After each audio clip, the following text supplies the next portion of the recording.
Welcome, ladies and gentlemen, to the Last Wrestling Podcast, because if I have a wrestling podcast, I get to talk about that thing that everybody else has been talking about for several days, and hopefully add something mildly amusing about it. Well, I believe that more wrestling is good for wrestling. The more companies that are out there that are viable, the more places for people to work, the more places for people to get experience, more places for people to get paid and maybe hypothetically even earn a living as a professional wrestler.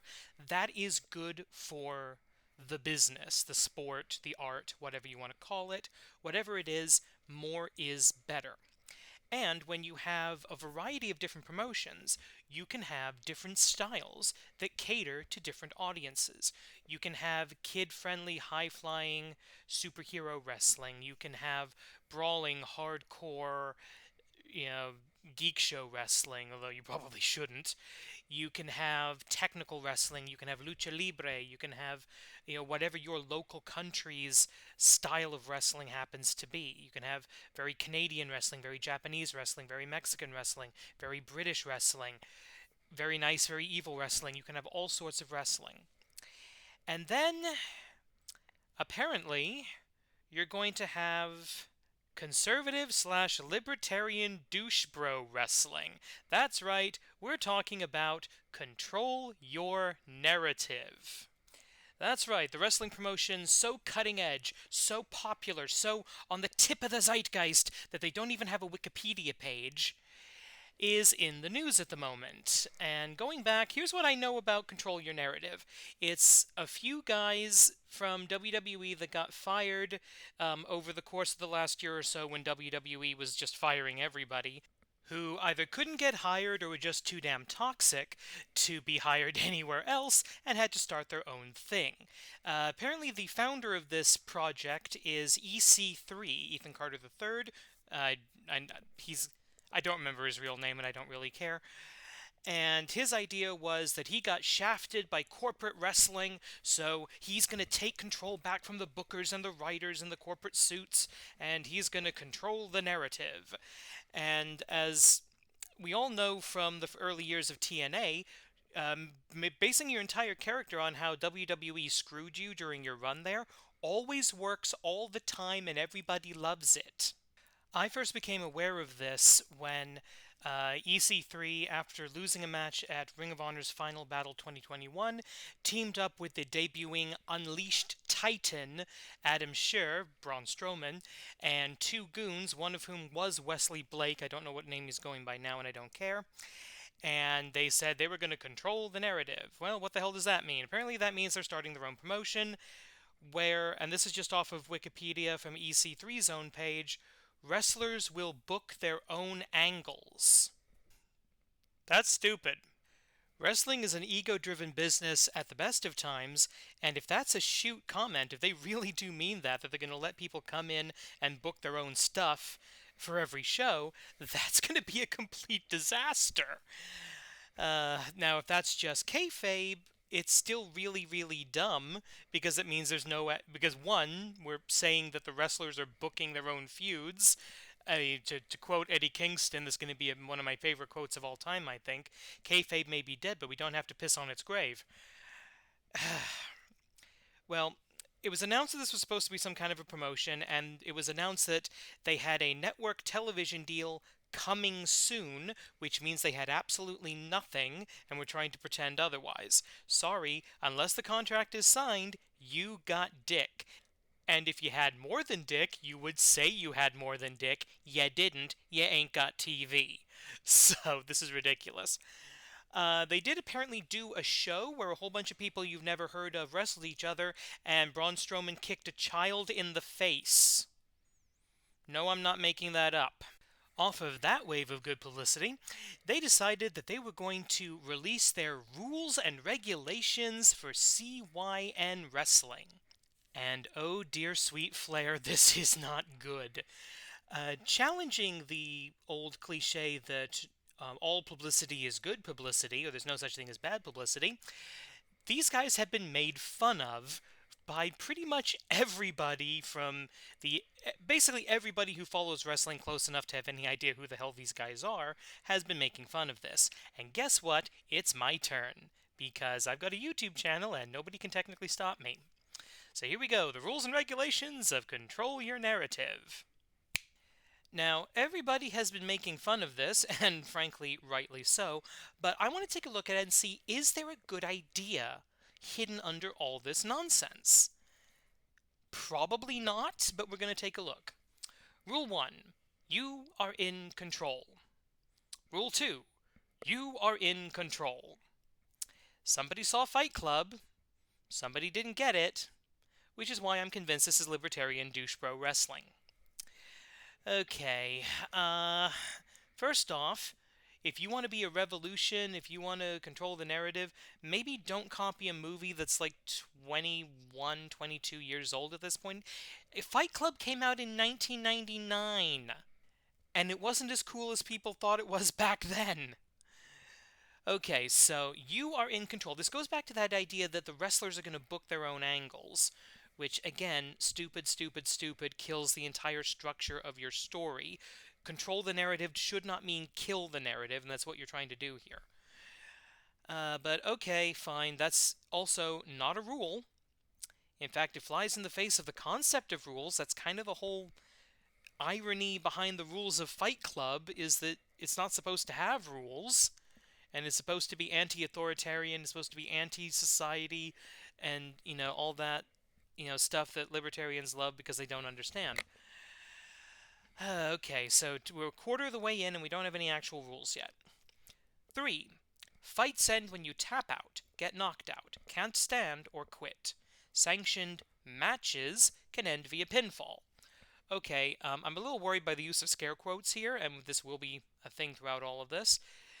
But grammatical problems aside, matches are something you refer to using sarcasm, as if they don't actually exist, or that you're speaking of with contempt. You're professional wrestling. You do know what professional wrestling is, don't you? Now, this rule actually, I think, could have the seed of a good idea, because you're essentially setting up two divisions for your promotion, matches and fights. Matches, traditional technical wrestling, that's one thing that some people like, and then fights, the Fight Club aspect, that's something other people like. And if you want to keep these as two separate divisions, presumably with their own titles, eventually, because there's no mention of any kind of championship here, that actually isn't a horrible idea, and it does kind of remind me of the latter days of Chikara, the Crucible, this underground, evil, cult-like training school that was the evil opposite of the Wrestle Factory, that had, instead of matches, they had crucible fights that had their own very specific rules and time limits and customs. And that worked. That really worked. This is not going to work as well because I don't think these people are that smart. Okay, so matches are different than fights because matches have wrestling rules, essentially. Rule 4. Standard professional wrestling rules apply for sanctioned matches. Chaos ensues in the project pit. Okay, 1. Redundant. You basically just distinguished matches from fights because matches are pro wrestling and fights are fights. So the first half of this, there's no need for that to be there. Chaos ensues in the project pit. Now, does that mean matches take place in the ring? Or does that mean that the project pit is where the fights happen? Or does that mean the project pit is where something else happens? It's like a mosh pit or something? And why is it called project pit? For a rule and regulation, this doesn't actually say anything. Rule 5, and this is what people have been making fun of these guys for. No hashtag superkicks, no hashtag tope suicidas, no hashtag Canadian destroyers, because nobody who works here can do any of those moves. I'm dead serious. Have you ever seen EC3 or Braun Strowman do a superkick or a tope or a Canadian destroyer? No. So the real meaning here is, we can't do this shit, so we're not going to let you do it either, young, actually talented wrestlers that we're going to hire. or we're going to bring in and hopefully pay. Now, this is intended to sort of appeal to the Jim Cornette crowd and the people who hate AEW despite not watching AEW. So, yeah, this is just, we don't want to be cool professional wrestling. We want to be uncool professional wrestling. Because if you're uncool, that makes you cool. No, it's not supposed to make sense. Okay, rule number 6. The fight isn't with your opponent. It is with yourself. No, the fight's with that other guy in the ring with you. That's your opponent. You are fighting them now. Or you are matching with them now, I guess. But professional wrestling is built off of man versus man conflict. It's not based off man versus self, or man versus nature, or man versus society, or anything like that. It's you and the other person. That's what it is. You're trying to win an athletic contest. And again, this is not a rule. This is a philosophical statement, and one that doesn't make any fucking sense when you think about it for more than 2 seconds in the context of a professional wrestling show. Again, somebody saw Fight Club and didn't get it. And this is the dumbest one because this didn't have to be dumb. Fights will go on as long as they have to. Sanctioned matches, what is that anyway? Tucker Carlson face. Hit their times.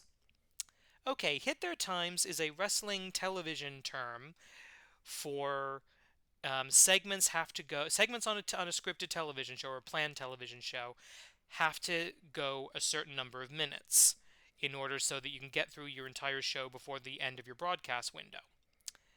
And hitting your time means finishing your segment, whether it's a promo, a match, or a vignette, or whatever, within your allotted time.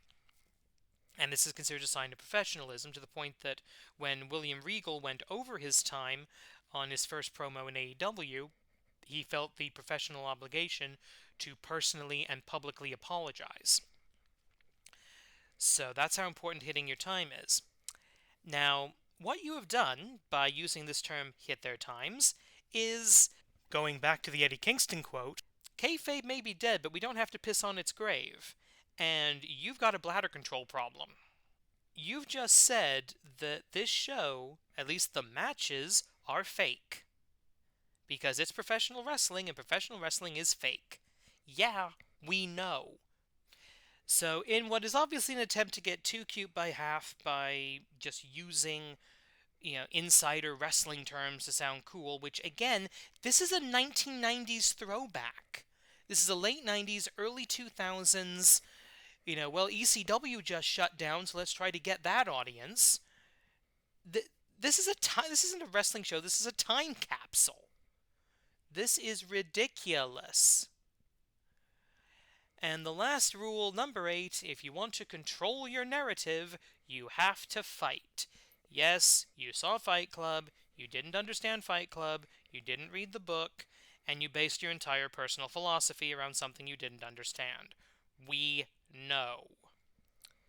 Okay, so out of 8 rules, we've got 3 that are a movie reference. We've got 2 that basically say the same thing in 3 and 4. We've got 1, 2, 3, 4 that aren't rules in any way, shape, or form. They're just philosophical statements that don't make any sense. And we've got essentially 3 actual rules. The difference between a fight and a match, the no cool moves that our owners can't do, and hit your times. And I gotta go back to the hit your times thing. Just say, have strict time limits. Fights go on as long as they have to. Sanctioned matches have time limits. That will be strictly enforced. I don't get this. And, of course, the whole concept of control your narrative, of the wrestlers, of you write your own story, which I used that phrase in the AWL for Kid Canada when he earned a golden opportunity and wrote his own story, called his own title match, and won the title. control your, write your story. That was his catchphrase for a while. And you can do that within the framework of a professional wrestling show that has rules, that has matchmakers, that has structure to it. This has little to no structure, and what structure you have is contradictory to your thesis statement. You're saying the wrestlers are in control, here are things you must do, here are things you must not do. So, okay, I had a bad feeling about this from the start, but if this control your narrative thing wasn't dead on arrival, it is now. This is a joke. Alright, thank you for listening to the Last Wrestling Podcast. Please hit that subscribe button, hit like or hit dislike if you want. I won't be able to see it. Leave a comment below telling me what you think is the stupidest rule of control your narrative. Thank you very much. The Animated Wrestling League is on its way back to your YouTube windows. The New Year's tournament will begin April 1st. And I want to do more of these just talking about professional wrestling into a microphone style videos. So expect to see more of the Last Wrestling Podcast going forward. And until next time, catchphrase sign off.